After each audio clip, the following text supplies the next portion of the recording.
ఈవిగా అంటే వరముగా అని అర్థం. ఈవి అంటే అర్థం ఏంటి? వరము.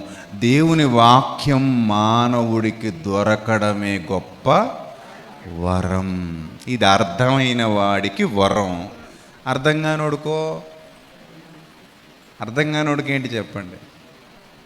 అర్థం కానోడికి శాపంలా ఉంటుంది. ఏంది బాబు, ఎప్పుడు ముగిస్తారండి వీళ్ళు? ఈ వాక్యం ఏందండి? ఈ క్రైస్తవులు ఏందండి? ఈ గోల ఏందండి? మనకి ఎందుకండి ఇది అనుకుంటున్నటువంటి సమాజం మనకు బయట కనబడుతుంది. వాళ్ళకి మీరు చెప్పే మాటలు లేదా మేము చెప్పే మాటలు నచ్చవు, వినకపోవచ్చు. కానీ ఎవరైతే ఇది వరము అని భావిస్తున్నారో వాళ్ళకి వాక్యం అంటే పిచ్చి. ఏంటట?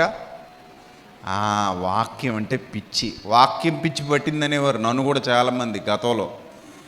మా బంధువులు, మా ఇంట్లో వాళ్ళు కూడా అన్నారు చాలాసార్లు, నీకు అంత వాక్యం పిచ్చి ఏంటి అని. నీకు అంత వాక్యం పిచ్చి ఏంటి అన్నారు నన్ను. నిజమే, వాక్యం నిజంగా అర్థమైనడికి అదేంటది? పిచ్చే. అదో పిచ్చి. అది వినకపోతూ ఉండలేము, అది చదవకపోతూ ఉండలేము, అది నేర్చుకోకపోతూ ఉండలేము, అది ధ్యానించకపోతూ ఉండలేము. అంత ప్రేమ దేవుని వాక్యం పట్ల మనం పెంచుకోవాలి. అందుకే నీ వాక్యము మాకు వరము అన్నారు భక్తులు. వాక్యం దొరకడమే మనకి ఏంటి చెప్పండి? వరము. అది వెండి కంటేను బంగారు కంటేను కోరదగినది.